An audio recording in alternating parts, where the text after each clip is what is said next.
Hello everyone, आपका advance paramedical classes में हार्दिक स्वागत है।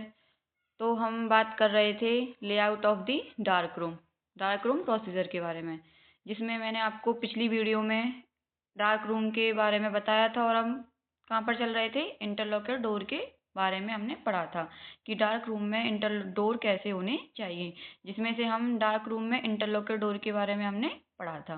तो इस वीडियो को आगे बढ़ाने से पहले मैं आपको थोड़ा सा पिछला रिवाइज करवा देती हूँ जो हमने पिछली वीडियो में पढ़ा था। तो दोस्तों चलते हैं। जैसा कि आपको ये एक डायग्राम दिखाया था डार्क रूम का कि इसमें क्या क्या होता है। जैसे कि मैंने आपको एंट्रेंस के बारे में बताया था, मतलब कि डोर सिस्टम क्या होना चाहिए, इसमें क्या क्या एंट्रेंस होने चाहिए। ये मैंने आपको एक ये साइड बताई थी, ड्राई साइड केमिकल टैंक्स वाले, ये मैंने आपको वेट साइड बताई थी। इसमें मैंने आपको एसी के बारे में बताया था कि इसका कैसे यूज़, इसका हम डार्क रूम में क्या यूज़ करते हैं क्या नहीं करते। ये पास बॉक्स, इसके बारे में मैंने आपको थोड़ा सा हल्का सा एक्सप्लेन किया था। तो जैसा कि आपको ये डायग्राम के माध्यम से इसमें क्या क्या रिक्वायरमेंट्स होती हैं मैंने आपको पिछली वीडियो में समझा दिया था। तो दोस्तों हम आगे बढ़ते हैं। जैसा कि हम पढ़ रहे थे, डार्क रूम इंट्रोडक्शन की बात कर ली थी कि डार्क रूम क्या होता है, इसको किस प्रकार से बनाया जाता है ना। तो ये मैंने आपको सारी चीज बातें पिछली वीडियो में पढ़ा दिया था। तो डार्क रूम में डोर सिस्टम पढ़ रहे थे हम। डोर सिस्टम में हमने लॉक एंट्रेंस डोर के बारे में पढ़ा था कि लॉक एंट्रेंस डोर कैसे होते हैं। मैंने आपको बताया था कि जो लॉक एंट्रेंस डोर होते हैं वो मतलब कि एक के पीछे दो दो दरवाजे होते हैं, जैसे कि दोनों, और इन दोनों जो दरवाजे होते हैं जो वन बिहाइंड अदर होते हैं। वन बिहाइंड कैसे होते हैं, अदर होते हैं। इन दोनों दरवाजों के पीछे जो डोर होते हैं, इनके इन दोनों के बीच में क्या होता है, पर्याप्त स्पेस होता है, जिससे कि एक व्यक्ति आसानी से अंदर प्रवेश कर सके और दूसरा जो व्यक्ति अंदर वाला व्यक्ति वो बाहर आ सके। इतना इनमें क्या होता है, पर्याप्त स्पेस होता है।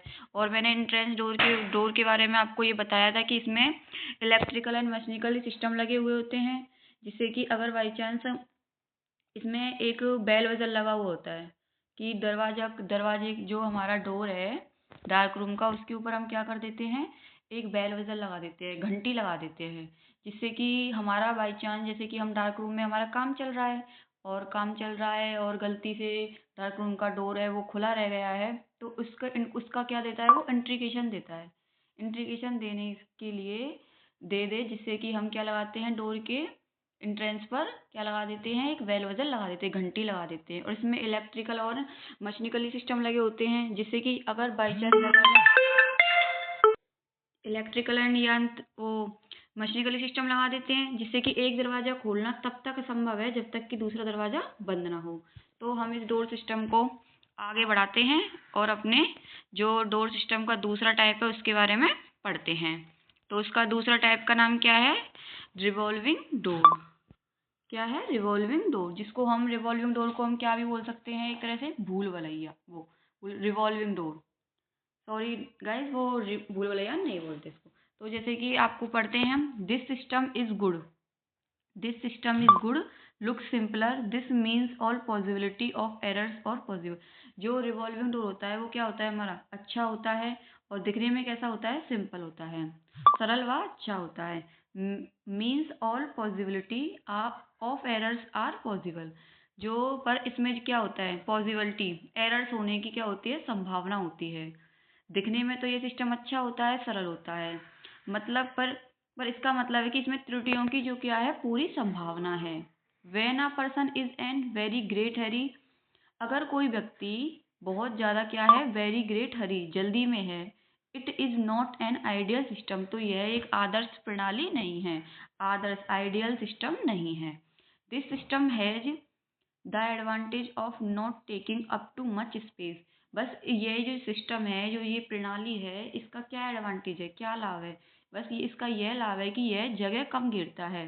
Not taking up too much space, क्या करता है, ये ज़्यादा जगह नहीं घेरता। जो रिवॉल्विंग डोर होता है वो दिखने में सिंपल होता है, अच्छा सरल व दिखता है, पर लेकिन इसमें क्या होती है, एरर्स होने की संभावना होती है।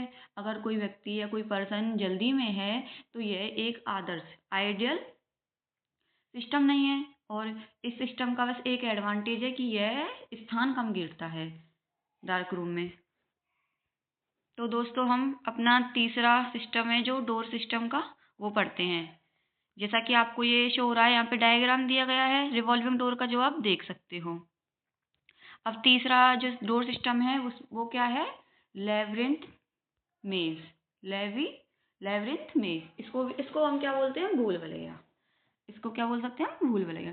जैसे कि the labyrinth type entrance is the park like best solution but more space consuming. जो ये लेवरिंथ में जो डोर सिस्टम होता है, एंट्रेंस होता है, ये एक प्रकार का कैसा एंट्रेंस है? प्रवेश द्वार है, पार्क की तरह, पार्क जैसा बना होता है। और ये क्या है? बेस्ट सॉल्यूशन है, अच्छा समाधान है, लेकिन इसमें अधिक जगह घेरता है। ये क्या होता है? But more space consuming. क्या करता है? ये अधिक जगह घेरता है। The side walls of the labyrinth entrance are black in order to prevent any reflected light। जो labyrinth मेज टाइप का जो डोर होता है, एंट्रेंस होता है, इस डोर की जो साइड होती है, साइड की दीवारें होती है, वो कैसी होती हैं? काले रंग की होती है। Entrance are black.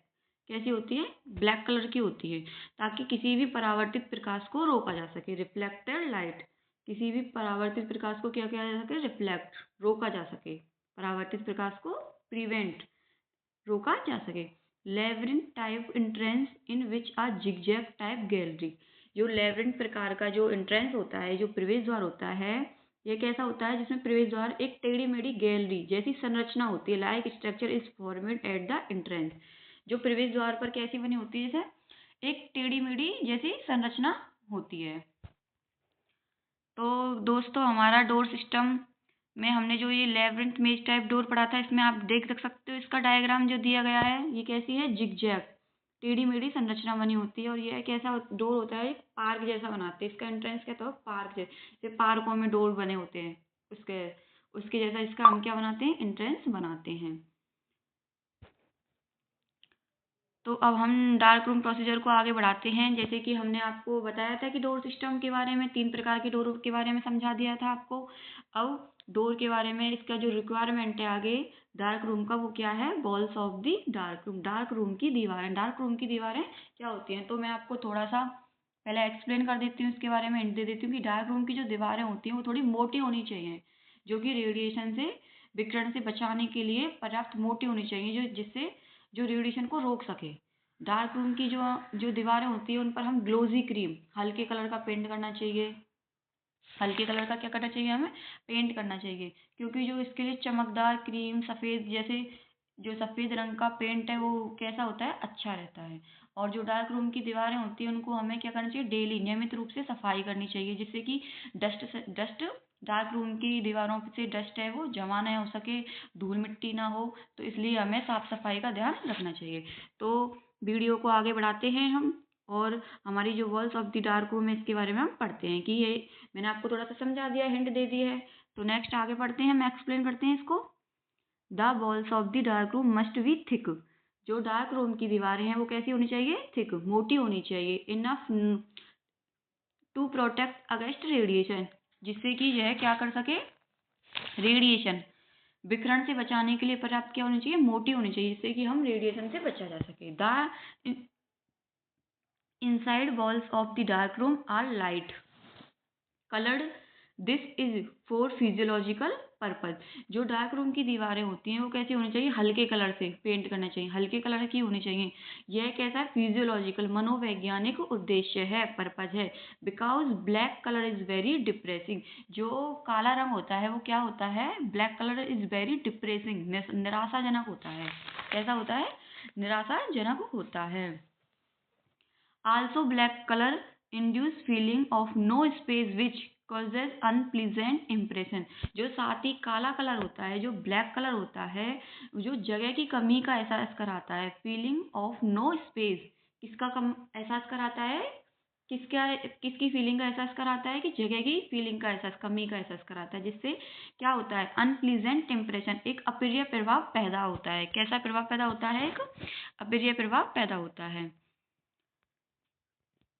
A glossy cream or white paint would also serve for this purpose।